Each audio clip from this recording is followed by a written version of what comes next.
මගේ රජවාසලේ මගේ රජමාලිගාවේ තියෙනවා ලැට් එකක්.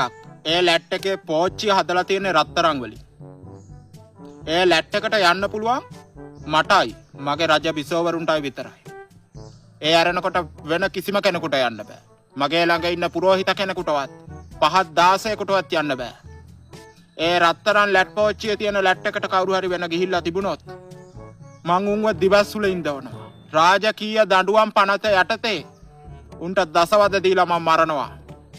ඒ රත්තරන් ලැට් පෝච්චියේ තියෙන ලැට් එකට යන්න පුළුවන් මටයි මගේ බිසෝවරුන්ටයි විතරයි. වෙන කිසිම පඩේකට යන්න බෑ. එහෙම ගියොත් ඒ නිලමැසි පඩයව දිවස්සුල ඉඳලා මරනවා. මම තමයි ධනරජුරුවෝ. කවුද? ධනරජුරුවෝ.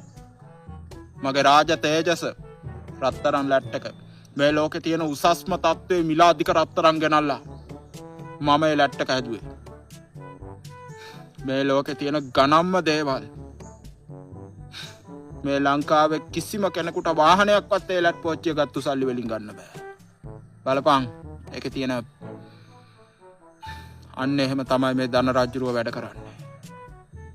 ධනරජුරුව ගේන්නේ ලෝකේ තියෙන උසස්ම තත්ත්වයේ ගණම්ම ගණන් දඹ රත්තරන්. ඒ වගේම තමයි ඒ ලැට් පෝච්චිය හදලා තියෙන්නේ. හැප්පෙන්න කලින් හිතපන් කායකද හැප්පෙන්න කියලා.